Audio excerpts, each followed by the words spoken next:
حضور فرماتے ہیں سارے نبی ستائے گئے، میں سب سے زیادہ ستایا گیا۔ حضور فرماتے ہیں سارے تڑپائے گئے، میں سب سے زیادہ تڑپایا گیا۔ حضرت سلمان فارسی فرماتے ہیں نبی پاک کا چہرہ مبارک بھوک سے اترا ہوا تھا، نبی پاک علیہ السلام کو شدید بھوک لگی ہوئی تھی۔ حضور نے فرمایا سلمان 3 دن ہو گئے کھایا کچھ نہیں، چل جا ابو ذر غفاری کے پاس چلتے۔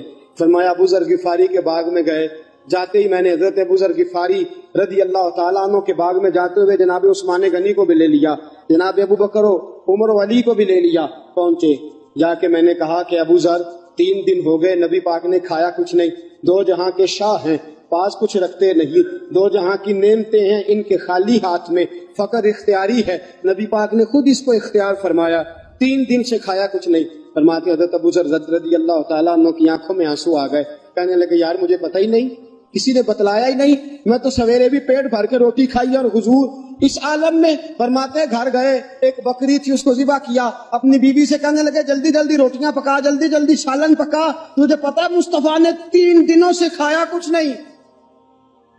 دوستو عرب کی گرمی دنیا میں مشہور ہے، صبح کا روزہ رکھا ہے نا آپ نے، اور اب ظہر کے بعد اٹھنا مشکل ہو جاتا ہے، عصر کے بعد بولنا مشکل محسوس ہوتا ہے، لیکن میرے دوستو 3 دن کا روزہ بغیر افطاری کے روزہ، میرے نبی کریم علیہ السلام کے صحابی اپنی بیوی سے کہتے ہیں جلدی کر 3 دن ہو گئے حضور نے کھایا کچھ نہیں۔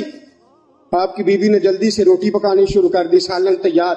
حضرت جناب ابو ذر فرماتے ہیں دوبارہ باغ میں گیا، انگور پکے ہوئے تھے، انگوروں کا خوشہ توڑا، پلیٹ میں رکھا حضور کے سامنے، حضور آپ کھائیے۔ اتنی دیر میں روٹیاں پک کے آ جاتی ہیں، سالن پک کے تیار ہو جاتا ہے۔ فرمایا حضور ایک کھجور اٹھاتے ہیں، منہ میں رکھتے ہیں، پھر بڑی دیر سوچتے رہتے ہیں، پھر ایک انگور اٹھاتے ہیں، منہ میں رکھتے ہیں، بڑی دیر سوچتے رہتے ہیں، پھر ایک انگور اٹھاتے، بڑی مشکل سے 2-3 انگور حضور نے کھائے اور گہری سوچ میں حضور رہے۔ فرماتے ہیں اتنی دیر میں روٹیاں پک کے آ گئیں، سالن میرے نبی پاک کے سامنے آیا۔ جب روٹیاں پک کے آئیں، سالن سامنے آیا، حضرت سلمان فرماتے ہیں حضور نے ایک روٹی اپنے ہاتھ پہ رکھی، 2-3 بوٹیاں اٹھا کے رکھی، چاروں کونوں سے روٹی لپیٹ کے حضرت سلمان کے ہاتھ میں دے دی۔ فرمایا سلمان جا فاطمہ کے گھر دے آ، میں نے 3 دن سے کچھ نہیں کھایا، فاطمہ نے 7 دن سے کچھ نہیں کھایا، میری بیٹی فاطمہ 7 دن ہو گئے سیدہ بھوکی ہے۔ وہ عزت والے نبی کی عزت والی بیٹی 7 دنوں سے گھر میں بھوکی بیٹھی ہے، وہ شکایت نہیں کرتی، وہ لبوں سے بولتی کچھ نہیں، وہ جانتی ہے میرا باپ دین کی تبلیغ میں نکلا ہے۔ میرے رسول پاک صلی اللہ علیہ وسلم نے فرمایا گھر جا اور جا کے حضرت فاطمہ کو یہ دے آ، 7 دن